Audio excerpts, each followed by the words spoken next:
Good morning everyone. हर दिन की सुबह मुस्कुराहट के साथ होनी चाहिए, क्योंकि कहते हैं अगर आप सुबह मुस्कुराते हैं तो पूरा दिन आप पे मुस्कुराता है। आप पे मुस्कुराने का मतलब ये नहीं कि आप पे पूरा दिन हंसता है, कहने का मतलब ये है कि आपका दिन मुस्कुराहट के साथ जाता है। तो सुबह की शुरुआत हमेशा मुस्कुराहट के साथ होनी चाहिए। हर व्यक्ति का अपना कोई ना कोई एक तरीका होता है टाइम पास करने का, या अपनी खुशी को तलाशने का तरीका होता है कि भाई हम कैसे खुश रहें, या कौन सी ऐसी एक्टिविटीज़ है जिनको करके मुझे सुकून मिलता है या अच्छा मिलता है। अगर मेरी बात करें तो मुझे सबसे ज़्यादा सुकून मिलता है आप लोगों के सामने आकर के, यानी अपने बच्चों के बीच में आकर के पढ़ा करके। इससे अच्छा टाइम पास मेरे लिए कोई हो ही नहीं सकता है। I love teaching and that is my passion only. मेरा एक ही पैशन है, वो है टीचिंग। कोई और है जिसका पैशन कुछ डिफरेंट है, जिसके बारे में हम लोग पढ़ेंगे। कहानी है एक छोटी सी बच्ची की जिसका नाम है वलियम्मई, और शॉर्ट में उसको कहते हैं वल्ली। वल्ली का पैशन क्या है? वल्ली एक 8 साल की बच्ची है और जिसका पैशन है अपने घर के दरवाजे पे खड़े होना और बाहर के नज़ारों को देखना। This is her only favourite time pass. उसका जो सबसे पसंदीदा टाइम पास यही है कि वो अपने दरवाजे पे आराम से खड़ी हो जाती है और बाहर के नज़ारे देखा करती। क्या नज़ारे? कोई बस आती है और कोई बस जाती है। बस आती है, लोग उतरते हैं, कोई किराया देता है, कोई बात करता है कि कैसी यात्रा थी, क्या थी, और फिर बस वहाँ से चली जाती है। बस को बार बार देख करके वल्ली का भी मन करता है यार मैं भी बस में राइड करूँ, यानी मैं भी बस की सवारी लूँ। 8 साल की बच्ची, बस में सवारी करने की इच्छा, रोज उस बस को देख रही है, देख के मज़ा आ रहा है, इच्छा इतनी बढ़ जा रही है कि अब उसका एक ड्रीम सा बन गया है कि भाई मुझे बस की सवारी तो करनी ही करनी है। राइट?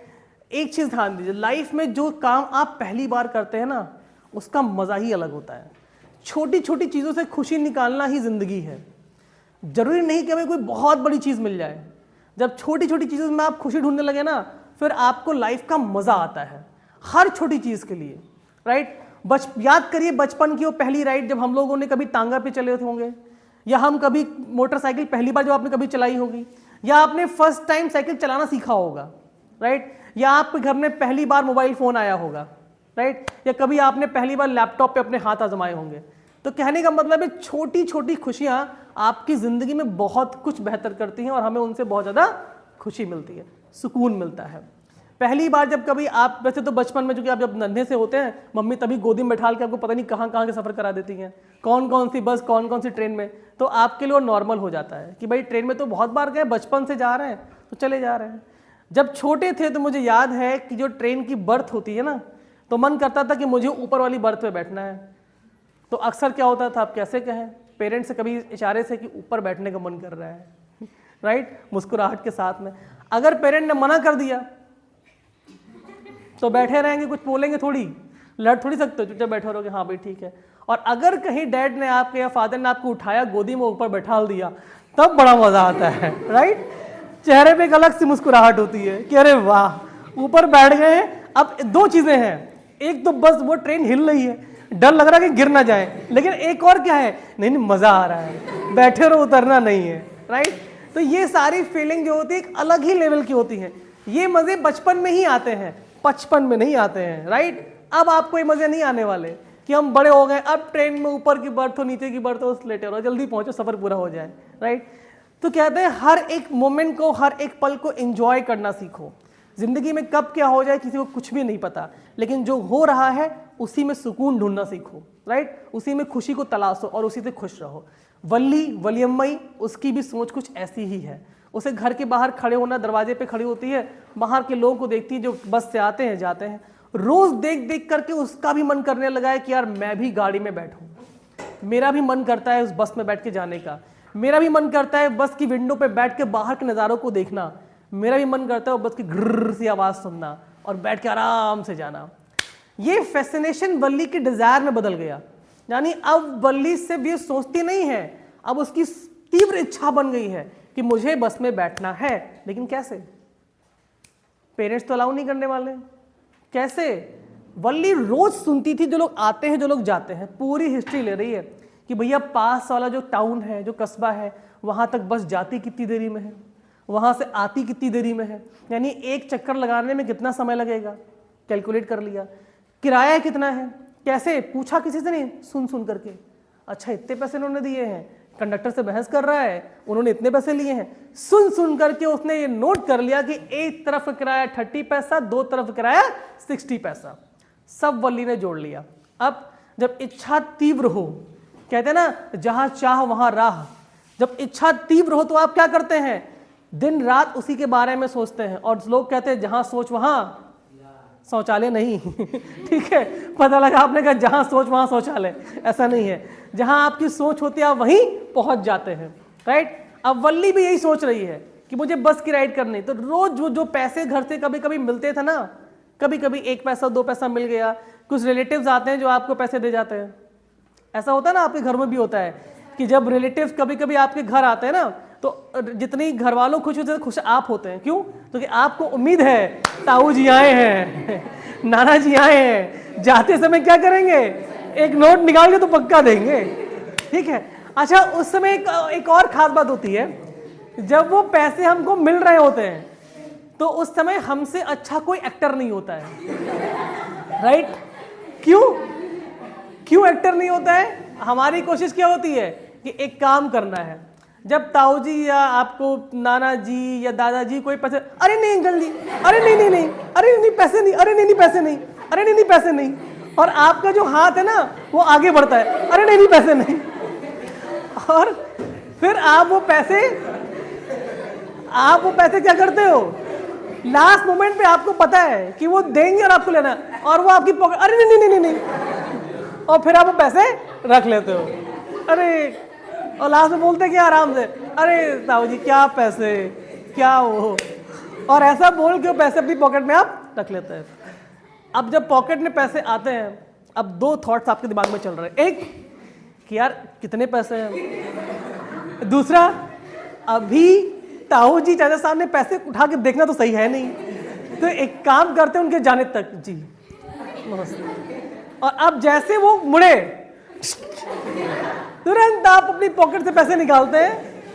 अगर वो 20 की नोट है तो वो 20 की नोट इतनी खुशी प्रदान करती है ना, वो 10 रुपए की नोट या 20 रुपए की नोट या 50 की तो बात ही और है, वो तो लगता है जैसे जैकपॉट लग गया हो, राइट। तो वो खुशी बहुत प्रदान, आज के टाइम में 100 रुपए की नोट भी वो खुशी प्रदान नहीं करेगी जो 20 रुपए की नोट खुशी प्रदान करती थी। दूसरी चीज़, जब कोई गेस्ट आता था तो हमें ये भी पता होता था कि भाई गेस्ट के लिए नाश्ता तो आएगा ही आएगा, ठीक है, प्लेटों में समोसे तो लगेंगे ही लगेंगे, राइट। लेकिन एक बात ये भी है, गेस्ट के सामने तो छूना भी नहीं है। तो हम लोग की क्या हैबिट होती है, नॉर्मली हर बच्चे की नजरें समोसे पे रहती है, बात गेस्ट से करते हैं, जी हाँ बहुत बढ़िया है, बहुत अच्छे हैं, ठीक।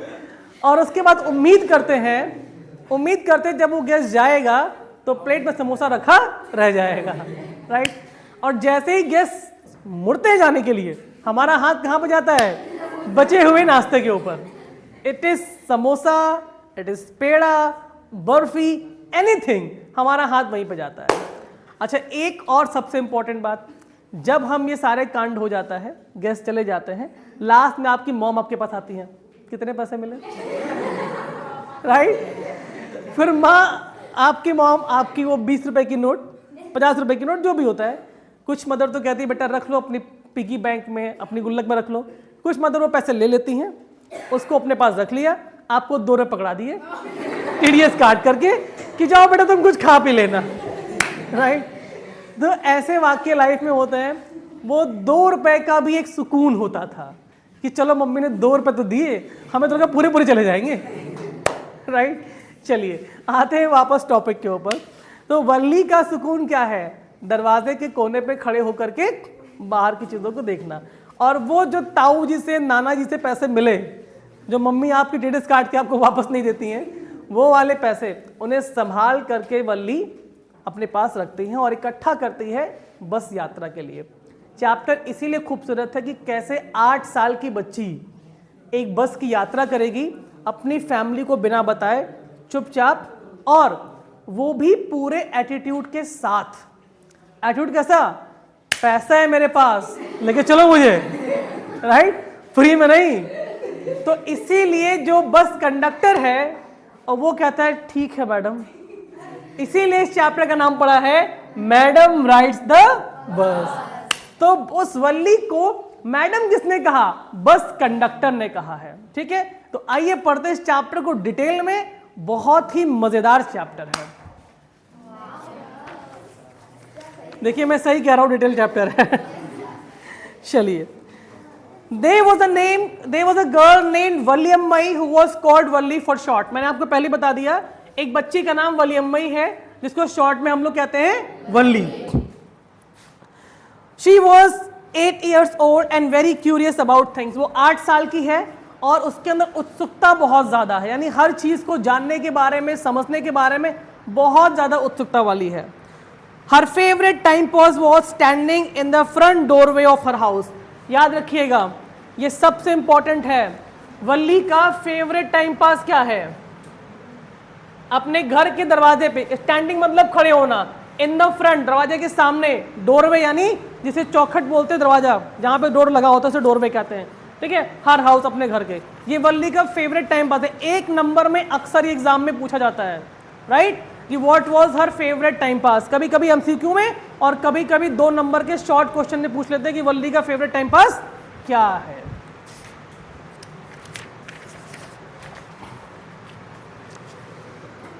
Watching what was happening in the street outside, there were no playmates of her own age and street, and this was about all she had to do. But for Valli, standing in the doorway, standing in front of the door, was every bit as enjoyable as any of the elaborate games other children played. Watching the street gave her many new unusual experiences। वल्ली के आसपास वल्ली के as के बच्चे नहीं थे, तो आम बच्चों की तरह वो खेलने नहीं जा पाती थी, लेकिन जितना मज़ा आम बच्चों को खेलने में आता है, वल्ली को उससे ज़्यादा मज़ा दरवाजे पे खड़े होकर के बस को आते और जाते देखने में आता है, क्योंकि उसको लगता है कि ये उसे एक अनयूजुअल, एक अलग तरह का अनुभव प्राप्त हो रहा है, एक अलग तरह का उसको मज़ा मिल रहा है, राइट। अब जहाँ मज़ा है वहाँ थोड़ी सज़ा है। The most fascinating thing of all was the bus and travel between her village and the nearest town। सबसे ज़्यादा मज़ा उसे आता था एक बस को देखने में, वो बस जो उसके गांव से जाती थी पास के टाउन में और वहाँ से वापस आती थी। It passed through her street each hour, once going to the town and once coming back। The sight of the bus filled each time with a new set of passengers was source of unending joy for वल्ली। वल्ली के लिए एक तरह से unending Joy था। क्या मज़ा था, लोग आते थे और लोग जाते थे। अच्छा, एक बात ध्यान रखिए, बस अगर पूछे कहाँ से जाती है तो विलेज से टाउन, विलेज से टाउन, जो पास का टाउन था वहाँ तक। ठीक है, अभी इस चैप्टर में ऐसे बहुत सारे टर्म्स मिलेंगे जो आपको याद करने पड़ेंगे। याद करने पड़ेंगे क्या, मैं कह रहा हूँ याद हो ही जाएंगे आपको कुछ नहीं करना है, आपको सिर्फ बस क्लास को सुनना है, समझना है और कुछ नहीं है, ध्यान से देखना है। मैं आपको सब ऐसे ही रटा दूंगा, आपको सब बैठे बैठे याद हो, कुछ करने की जरूरत ही नहीं पड़ेगी आपको, बस आप पढ़िए आराम से। देखिए चैप्टर को समझ में, आप एक बात समझिए, आप सभी लोग जब भी आप कोई चैप्टर पढ़ रहे हैं, अगर आप उसको इस तरह से लेंगे, भाई मैं पढ़ाई कर रहा हूँ या मुझे इसको याद करना है, तो आपको वो चैप्टर बोरिंग भी लगेगा और आपको याद भी नहीं होगा। लिटरेचर क्या है, एक कहानियाँ ही तो है इनमें, तो कहानी को मज़े से कहानी की तरह सुनो। तो जितने ध्यान से आप सुनेंगे, जितना मज़ा लेकर के इसको पढ़ेंगे, आपको याद करने की ज़रूरत ही नहीं है, वो ऑटोमेटिकली आपको याद हो जाती है, राइट। आप जाते हैं मूवी देखने के लिए, क्या रटने बैठते हैं कि मूवी की स्टोरी में याद करके आऊँगा, रट लूँगा सलमान ने क्या कहा, शाहरुख ने क्या कहा, ना। आप जाते हैं मूवी को रिलैक्स होकर सिर्फ एंजॉय करते हैं, और जब थिएटर के बाहर आते हैं तो आप क्या करते हैं, मूवी का एक एक डायलॉग आप दोहरा देते हैं कि उन्होंने ये कहा था, माहेशमती सिंहासन, हमें आज भी याद है। तो क्यों याद होता है आपको, क्योंकि आप मूवी को ध्यान से सुनते हैं, एंजॉय कर रहे हैं। साहित्य में, लिटरेचर भी यही करना है, और एक टीचर का काम भी यही होता है कि बच्चों को इस तरीके से पढ़ाए कि उनको पढ़ाई ना लगे, आसान सी चीज़ लगे।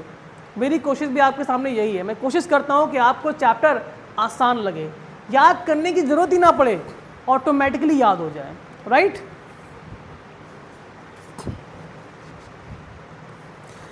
Day after day, she watched the bus, and gradually a tiny wish crept into her head and grew there. She wanted to ride on that bus even if just once. अच्छा, एक क्वेश्चन एक आता है कि वल्ली की जो strong desire थी वो क्या थी. ठीक है, वल्ली की स्ट्रॉन्ग डिज़ायर क्या थी. डिज़ायर का मतलब ये होता है कि इच्छा क्या थी. तो उसकी इच्छा क्या थी? Riding the bus. क्या इच्छा थी? Ride the bus. कह रही थी मुझे यार बस पे बैठना, चाहे केवल एक ही बार क्यों ना बैठूं, लेकिन मुझे इस बस पे बैठ के यात्रा करनी है. ये वल्ली की मतलब एक तरह से बहुत ज़्यादा इच्छा है. Valli would stare wistfully at the people who get on or off the bus when it stopped at the street corner.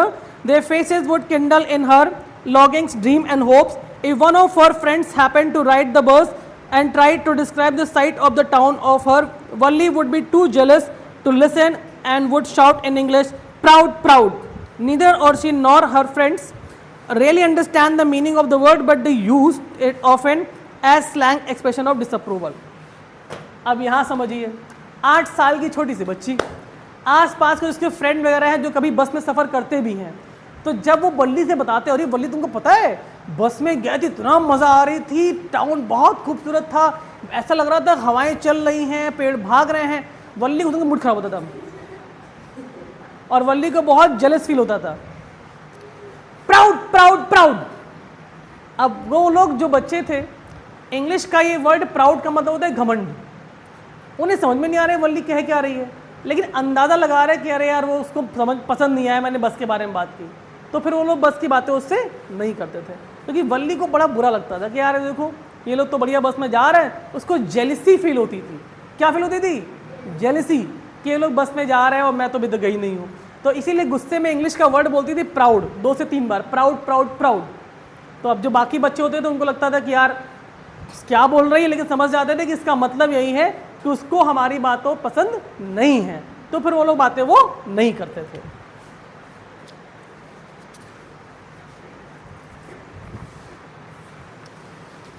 Over many days and months, Valli listened carefully to conversation between her neighbor and people who regularly use the bus. काफ़ी time तक, काफ़ी दिनों तक, महीनों तक वल्ली ने आसपास के जो लोग आते थे बस से और जाते थे उनकी बातों को बहुत ध्यान से सुना. क्यों सुना आपको पता ही है, जानने के लिए बस के बारे में. And she also asked a few discrete questions here and there. और कुछ लोगों से उन्हें ऐसे वैसे सवाल जवाब भी किए. अच्छा, जब किसी को कोई बात पता करनी होती है तो वो क्वेश्चन कैसे पूछती है, कैसे तरीका था, डायरेक्टली नहीं कहा जाता है, घुमा करके. अच्छा बस तो बहुत टाइम लेती होगी वहाँ टाउन तक पहुँचने में. आपने कहा अरे नहीं नहीं 45 मिनट पहुँचा देती है. अच्छा, वापसी फिर वहाँ रुकती होगी तब आती होगी, यहाँ तो देर से आती होगी. नहीं नहीं, मुश्किल से 10 मिनट रुकती है और फिर चल देती है. हाँ, तो मतलब 45 मिनट जाने में आने में लगभग 1.5 घंटे में तो बस आ ही जाती होगी. हाँ आ जाती है. किराया बड़ा महंगा होगा बस का. नहीं नहीं, केवल 30 पैसे है. अच्छा, और वापसी का भी 30 पैसे है. हाँ वापसी का भी 30 पैसे है. बताओ 60 पैसे में जाके चले जाओ. तो ये तरीका होता है सामने वाले से क्वेश्चन पूछने का. डायरेक्टली नहीं पूछा, कुछ भी घुमा घुमा के पूछा. राइट. किसी बच्चे से पूछना है, जैसे दोस्त अक्सर आप क्लास में होते हैं ना, जानना चाहते हैं कि भाई तुम्हारे नंबर कितने आए हैं. अब डायरेक्टली पूछेंगे तो बुरा लग जाए. तुम्हारे नंबर तो ठीक ठाक आए होंगे. ये नहीं पूछे कितने आए, उनको जानना ये है कितने नंबर आए. नंबर तो तुम्हारे ठीक ठाक आए होंगे. हाँ तुम पढ़ने में ठीक तो हो ही, नंबर तुम्हारे अच्छे ही आए होंगे. अब अभी भी बता नहीं रहे हो, कह रहा हाँ नंबर ठीक आ गए हैं. अब आपको फिर जानना कितने नंबर आए. हाँ मेरे ख्याल 70 से कम तो नहीं आए होंगे. धीमे धीमे आपको 70 पे लेगा. वो कह रहा हाँ 70 से कम नहीं है. अच्छे नंबर 70 से कम होते हैं, लेकिन तुमको देख के लग रहा है तुम 90 के ऊपर तो लाए होगे. अब वो कह रहा नहीं इतने कहाँ. अच्छा मतलब 70 से 90 के बीच में है. दिमाग लगा लिया. हाँ सही बात है, वही 80 के आसपास रहे होगे घुमा करके. वो कह रहा है कि हाँ लगभग 80 के आसपास है. हाँ लगभग मतलब वही या तो 80 प्लस होंगे या 70 प्लस होंगे. नहीं 80 प्लस कहाँ, हाँ 70 प्लस नंबर है. ठीक है. तो आदमी क्या करता है, घुमा के आपसे क्वेश्चन वो जान लेता है. तो यही काम वल्ली भी कर रही है, घूम घुमा के जानकारियां बटोर रही है. अब क्या करेगी वल्ली आगे, बस की यात्रा कैसे करेगी, क्या आसान होगा या कठिन होगा, परेशानियां आएंगी या नहीं आएंगी, ये सब जानेंगे इसके दूसरे पार्ट में. तब तक के लिए थैंक यू एवरीवन.